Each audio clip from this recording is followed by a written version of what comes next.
नमस्कार, स्वागत है आपके अपने YouTube चैनल एग्रोटेक स्टडी में। और बच्चों, मैं हूं अरविंद यादव। बच्चों, MPPAT का प्रैक्टिस टेस्ट आपके लिए चल रहे हैं। MPPAT का ये प्रैक्टिस टेस्ट है। बार बार MPPAT में पूछे गए प्रश्न हम वीडियो में लेकर आए हैं और ये हम पर डे सुबह आपको पता ही है लेके आते हैं। पर डे आपको वही क्वेश्चन कराते हैं जो एग्ज़ाम में पूछे जाएंगे। इसमें हम क्रॉप प्रोडक्शन और एनिमल हस्बेंड्री से रिलेटेड जो भी प्रश्न आप एग्ज़ाम में बनते हैं वो प्रश्न हम लेकर आए हैं। बच्चों, अगर आप हमारे YouTube चैनल पर नए हैं तो चैनल को सब्सक्राइब जरूर कीजिए। सब्सक्राइब करने के बाद बेल आइकन को दबाना ना भूलें, जिससे आपको नए वीडियो का जो नोटिफिकेशन है वो सबसे पहले मिल सके। और दूसरा, अगर वीडियो अच्छा लगे तो वीडियो को लाइक कीजिए और अपने दोस्तों को शेयर करना तो बिल्कुल ना भूलें। चलिए अब इसी वीडियो की शुरुआत कर लेते हैं हम लोग बच्चों। और आप तैयारी कर रहे होंगे MPPAT की। एग्ज़ाम आपको पता चल ही गया है, फॉर्म आ जाएंगे 2-4 दिन के अंतर्गत और आपका एग्ज़ाम 5 से 7 दिसंबर के मध्य है। आपको पता चल गया इस बात का। तैयारी बिल्कुल रेगुलर रखिए, तैयारी बिल्कुल भी ना छोड़िएगा। मेहनत कीजिए अच्छी प्रकार से और तैयारी करते रहिए। ठीक है बच्चों, चलिए अब शुरू कर लेते हैं हम लोग इस वीडियो की। तो बच्चों, ये रहे आपके प्रश्न। सबसे पहला प्रश्न है, ग्वारपाठा का उपयोगी भाग कौन सा है? ग्वारपाठे का भाग कौन सा उपयोगी है? बीज, तना, पत्तियां या जड़ें? तो बताइए, ग्वारपाठे का कौन सा भाग हम लोग उपयोग में लेते हैं? सब लोग जानते हैं ग्वारपाठे का जो भाग होता है यानी पत्तियां, हम लोग इसकी उपयोग में लेते हैं। पत्तियां ही होती हैं जो आप लोग कहते होंगे कि इतना तो मोटा तना होता ना, वो पत्तियां ही होती हैं। उनमें भोजन स्टोरेज रहता है, इसलिए वो मोटी हो जाती हैं। ध्यान रखना, ग्वारपाठे की पत्तियां हम लोग उपयोग में लेते हैं। नेक्स्ट प्रश्न है, इंदिरा, ज्योति एवं हिमानी किसकी किस्म है? जी हाँ बच्चों, इंदिरा, ज्योति एवं हिमानी किसकी महत्वपूर्ण किस्म है आपको बताना है। गेंदा की, गुलाब की, गुलदाउदी की या चमेली की? बच्चों, इंदिरा, ज्योति एवं हिमानी जो महत्वपूर्ण वैरायटी हैं वो हैं आपकी किसकी, आपको ही बताना है। बच्चों याद रखना है, ये सब आपकी गुलदाउदी की महत्वपूर्ण वैरायटी हैं। ठीक है, आगे बढ़ते हैं हम लोग। नेक्स्ट आपका पूसा बसंती किस पुष्प की किस्म है? जी हाँ, पूसा बसंती किस पुष्प की महत्वपूर्ण वैरायटी है? अच्छा क्वेश्चन है बच्चों। पूसा बसंती गेंदा की, गुलाब की, गुलदाउदी की या ग्लैडियोलस की? तो याद रखना, पूसा बसंती ग्लैडियोलस की महत्वपूर्ण वैरायटी है। ठीक है, चलिए बढ़ते हैं हम लोग आगे। नेक्स्ट है, ड्रिप सिंचाई एवं फव्वारा सिंचाई पर देय अनुदान प्रतिशत कितना होता है? जी हाँ, गवर्नमेंट कितना अनुदान देती है इसके लिए? ड्रिप सिंचाई इरिगेशन या फव्वारा सिंचाई इरिगेशन आप अपने खेत में लगवाना चाहते हैं तो इसमें सरकार आपको सब्सिडी देती है। कितने परसेंट देती है? 50%, 70%, 75% या 90%? तो बच्चों याद रहे, गवर्नमेंट 70% इस पर अनुदान या सब्सिडी आपको प्रदान करती है। नेक्स्ट है आपका, खाद्यान्न प्रसंस्करण से संबंधित क्रांति कौन सी है? तो क्रांति के बारे में तो सब लोग जानते होंगे। खाद्यान्न प्रसंस्करण से संबंधित जो क्रांति है वो कौन सी, आपको ही बताना है।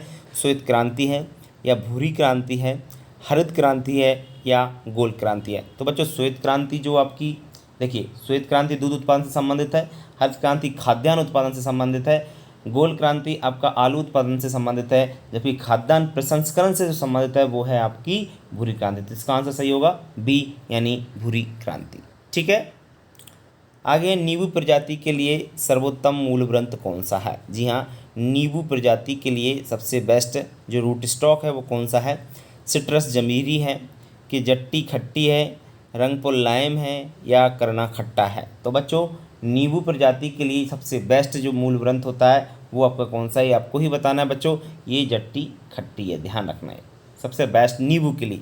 बाकी रंगपुर लाइम जमीरी ये अलग अलग के रहते थे, संतरा के लिए, माल्टा के लिए अलग अलग है। ठीक है, 1 हेक्टेयर क्षेत्र में 8 × 8 मीटर की दूरी पर पौधे लगेंगे कितने? जी हाँ, इसको निकालने के लिए क्या करते हैं मैं आपको थोड़ा सा बता देता हूँ कि 1 हेक्टेयर क्षेत्र में निकालने के लिए आप इसको हेक्टेयर को, 1 हेक्टेयर बराबर होता है बच्चों कितना?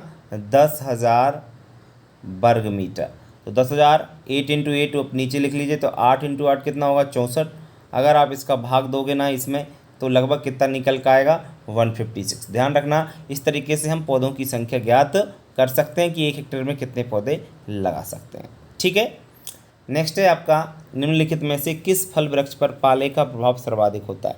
पाला सब लोग जानते हैं, खजूर पर, बेर पर या अंगूर पर? तो बच्चों और उपरोक्त सभी। वैसे इसका जो आंसर दे रहे हैं ये लोग, उपयुक्त सभी कह रहे हैं, लेकिन मेरा जो मानना है इसका जो आंसर होना चाहिए इसमें उपयुक्त सभी की जगह पपीता होता तो सबसे बेस्ट रहता।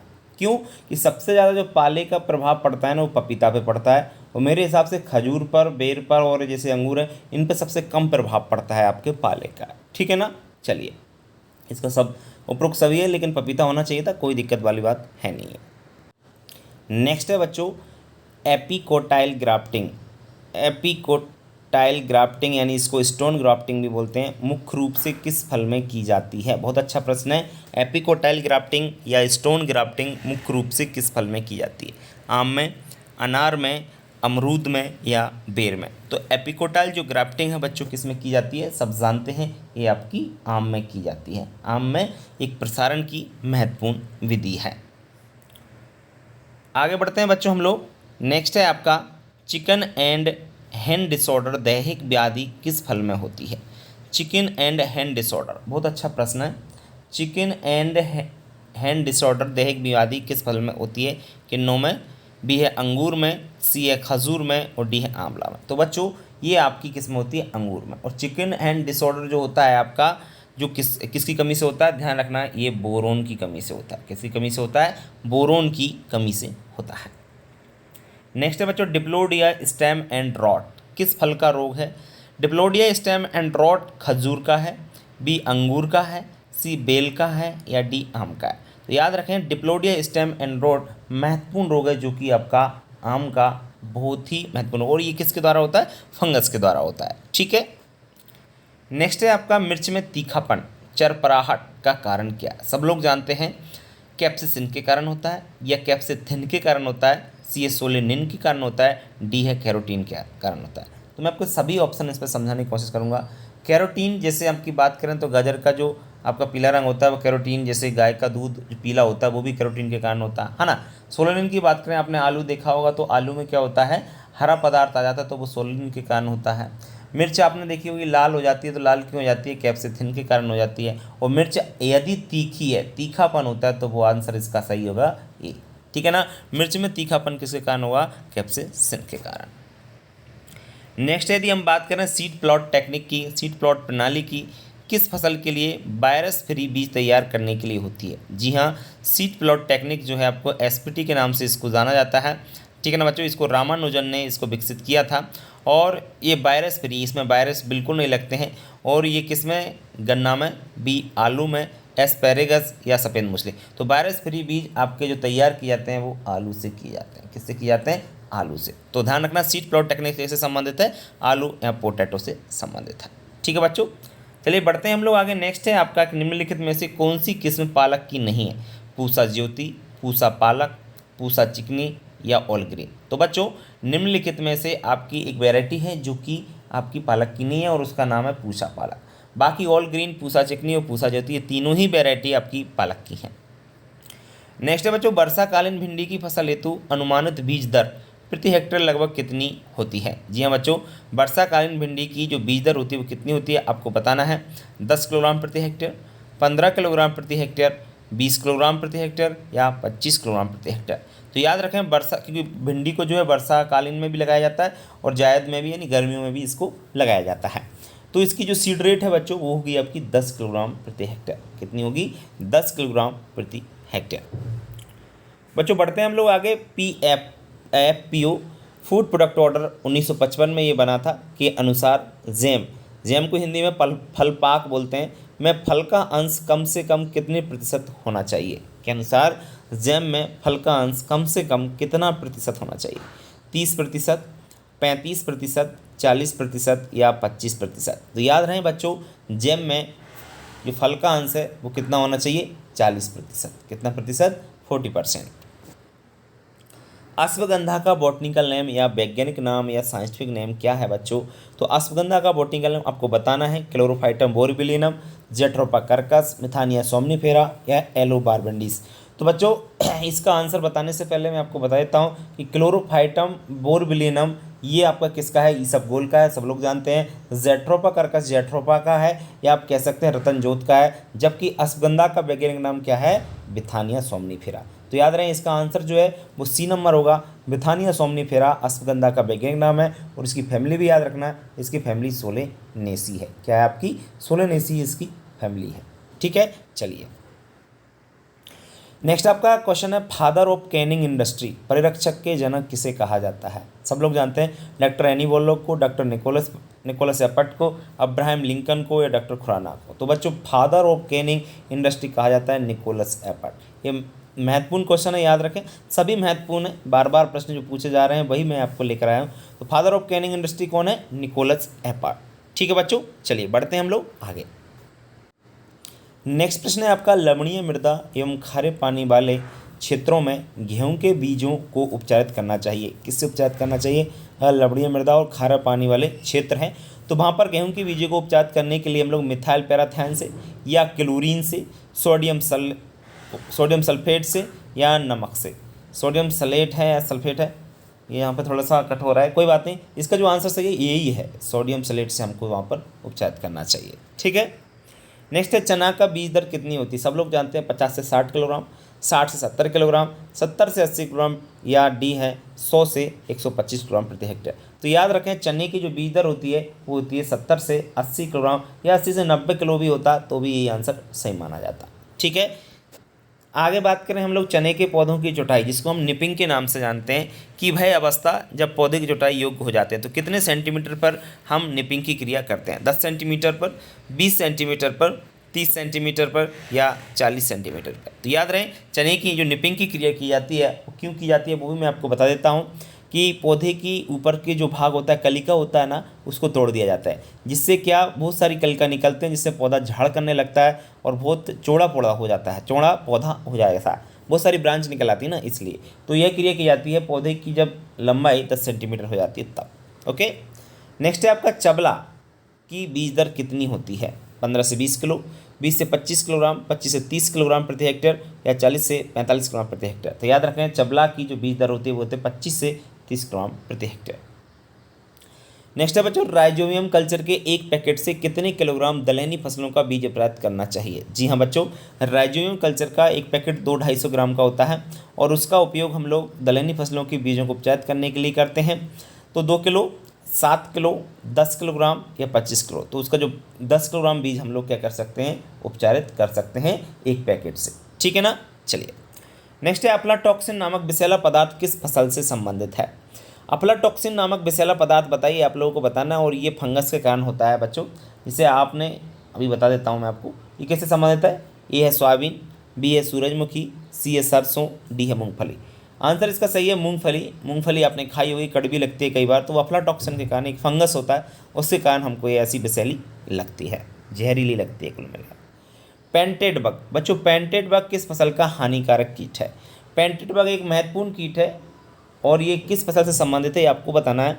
चने से, मक्का से, आलू से या सरसों से। तो बच्चों पेंटेड बग एक महत्वपूर्ण कीट है जो कि सरसों से संबंधित है। किससे है? सरसों से संबंधित है।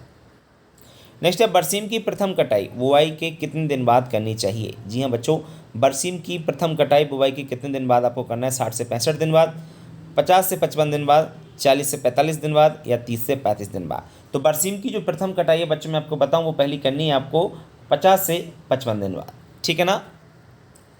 नेक्स्ट है बच्चों, अंगूर के प्रवर्धन की सर्वोत्तम विधि कौन सी है? अंगूर के प्रवर्धन की सर्वोत्तम विधि वायुदाब है या भूमि दाब है, कलम है या कलकायन यानी बडिंग है। तो अंगूर के जो प्रोपेगेशन का जो मेथड है सबसे बेस्ट मेथड है वो है कलम लगाना। कलम हम लोग अंगूर के लिए बेस्ट माना जाता है।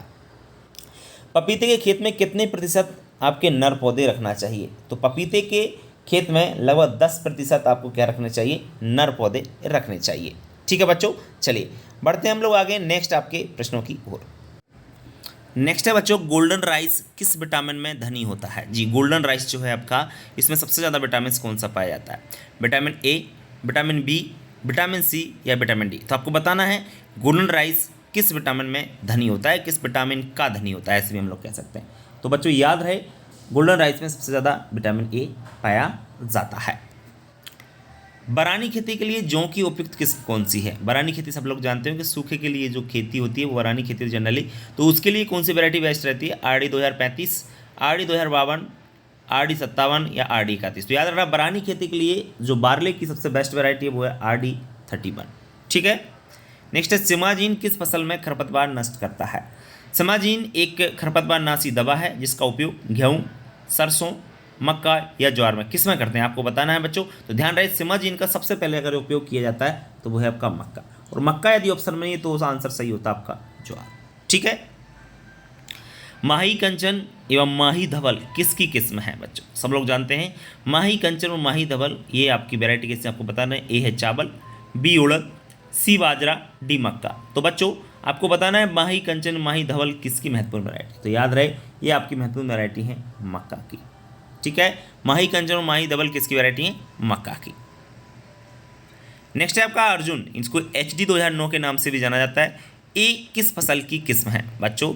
यह आपकी बहुत ही महत्वपूर्ण वैरायटी है, कई बार एग्जाम में पूछी जा चुकी है। तो याद रखें ये ग्वार की है, बी है मक्का की है, सी है ज्वार की है और डी है गेहूं की। तो बच्चों अर्जुन या HD 2009 ये महत्वपूर्ण वैरायटी है जो कि ये गेहूं की बहुत ही इंपॉर्टेंट वैरायटी है। बीज जनित रोग से बचाने के लिए गेहूं के बीजों को उपचारित करते हैं। जी हाँ, बीज जनित सीड आपका जो फंगस द्वारा रोग लगते हैं बीजों में अंदर भी नुकसान पहुंचाते हैं, तो उसको बचाने के लिए हम लोग किससे उपचारित करते हैं, ट्रीटमेंट करते हैं।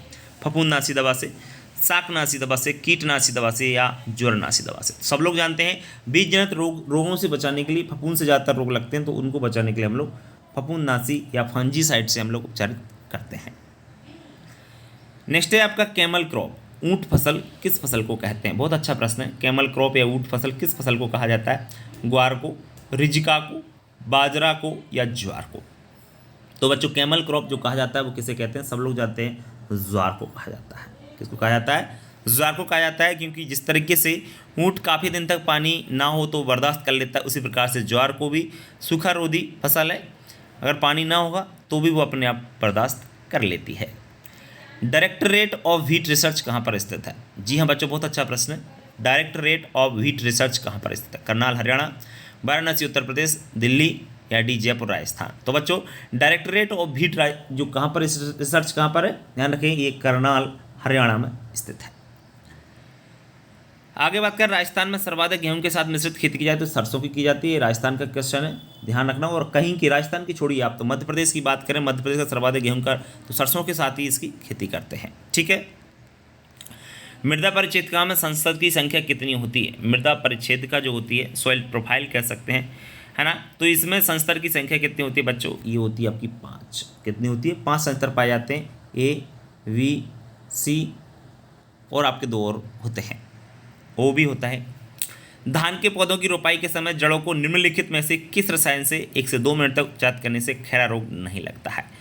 बच्चों ध्यान रखना है, कॉटेड यूरिया 2%, अमोनियम सल्फेट 2%, अमोनियम मोलॉब्डेट 2% या जिंक सल्फेट 2%। जी हाँ बच्चों, आंसर सही होगा जिंक सल्फेट 2%। यदि इसमें हम, क्योंकि जो खैरा रोग लगता है जिंक की कमी से लगता है, 1 से 2 मिनट तक इस रसायन में यदि हम धान की बीजों को उपचारित करके बोएं तो हम लोग क्या है इस रोग से अपनी फसल को बचा सकते हैं। तो बच्चों ये समझ में आया होगा। बढ़ते हैं हम लोग आगे नेक्स्ट प्रश्न की ओर। चलिए हम बात करते हैं बच्चों आगे एनिमल के कुछ क्वेश्चंस की। मुर्गियों में सर्वाधिक अंडे देने वाली नस्ल कौन सी है। तो सब लोग जानते हैं असील, चटगांव, व्हाइट लेगोन या घाघस। ये कल भी प्रश्न आया था बच्चों, और ध्यान रखना इसका जो आंसर सही है वो है व्हाइट लेगोन। व्हाइट लेगोन मुर्गियों में सर्वाधिक अंडे देने वाली नस्ल है।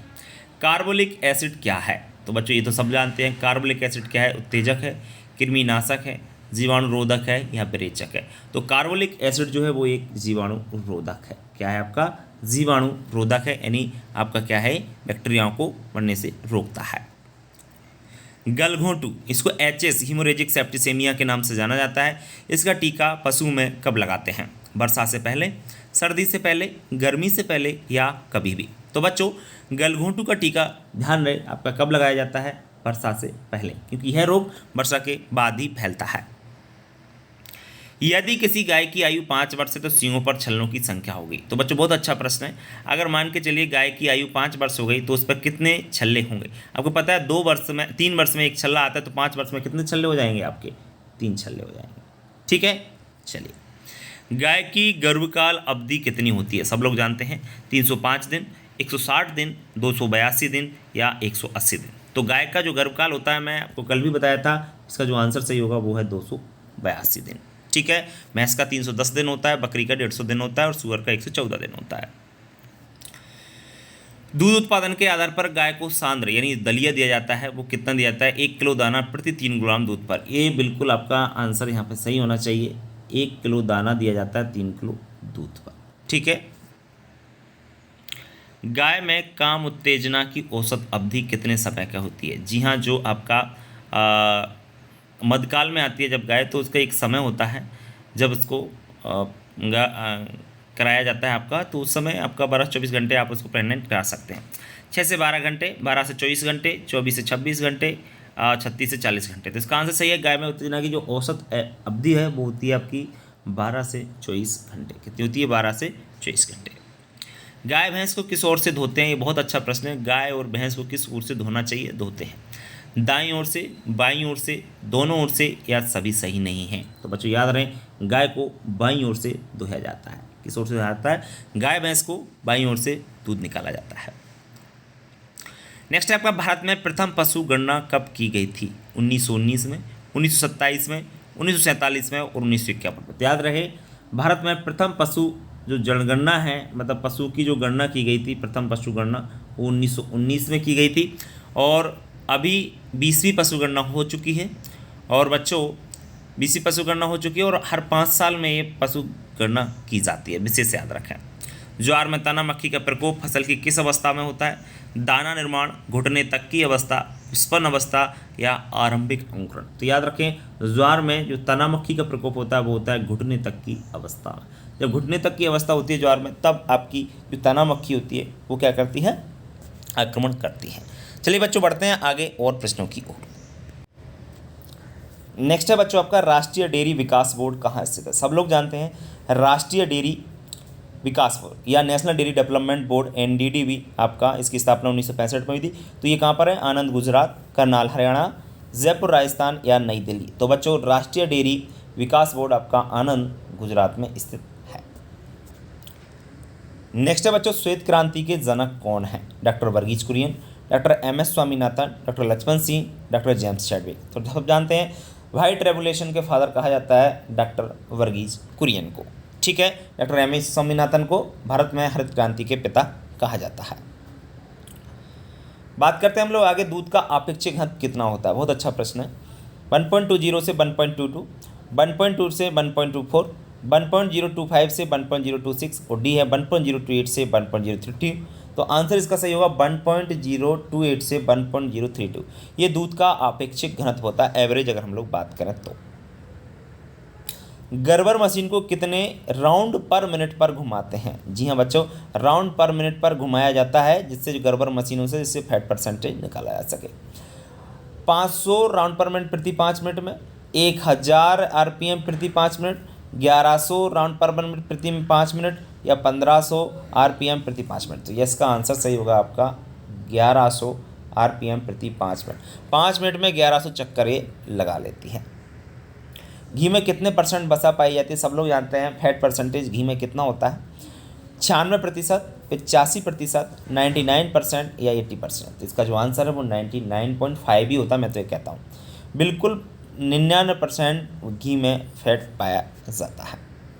एशिया की सबसे बड़ी ऊन मंडी, तो ये आपको बता देता हूँ, ये बीकानेर राजस्थान में, क्योंकि सबसे ज़्यादा भीड़ वहीं पर होती है इसलिए। मादा पशु के गर्भ की जांच कब करवानी चाहिए? तो बच्चों मादा पशु की गर्भ की जांच 1 माह, 2 माह, 3 माह या कभी नहीं। तो याद रखें मादा पशु के गर्भ की जांच 2 माह पर करा लेना चाहिए। राठी नस्ल का मूल स्थान, राठी एक महत्वपूर्ण नस्ल है गाय की और इसका उत्पत्ति स्थान अलवर राजस्थान में है। मुर्रा व सुरती से उत्पन्न भैंस की नस्ल है? बहुत अच्छा प्रश्न है। मुर्रा और सुरती से दोनों के क्रॉस से जो नस्ल निकाली गई वो कौन सी आपको बताना है? इलिचपुरी, महसाना, नागपुरी या जाफराबादी। तो याद रखें मुर्रा व सुरती से उत्पन्न जो भैंस की नस्ल है वो है आपकी महसाना। कौन सी नस्ल है? महसाना आपकी महत्वपूर्ण नस्ल है। बकरी नस्ल जो बांधकर शहरी क्षेत्रों में पालने हेतु उपयुक्त है वो कौन सी नस्ल है? तो बच्चों जमुनापारी, बी है बर्बरी, सी है बीटल और डी है टोवन। तो बकरी की जो नस्ल है बांधकर शहरी क्षेत्रों में पालने हेतु उपयुक्त होती है वो होती है आपकी बर्बरी, जो कि एक महत्वपूर्ण नस्ल है। सबसे उत्तम किस्म की ऊन उत्पादन करने वाली भेड़ की नस्ल है? सब लोग जानते हैं मैरिनो, रेम्बुलेट, कोरिडेल या बीकानेरी। तो बच्चों सबसे उत्तम जो ऊन मिलती है वो किससे मिलती है? वो मिलती है मैरिनो से। ये रहा आपका लास्ट क्वेश्चन इस वीडियो का। बच्चों आपको अच्छी प्रकार से सभी प्रश्न किए हैं। कितने प्रश्न आपको सही हुए ये आप लोग कमेंट बॉक्स में लिखकर जरूर बताएं।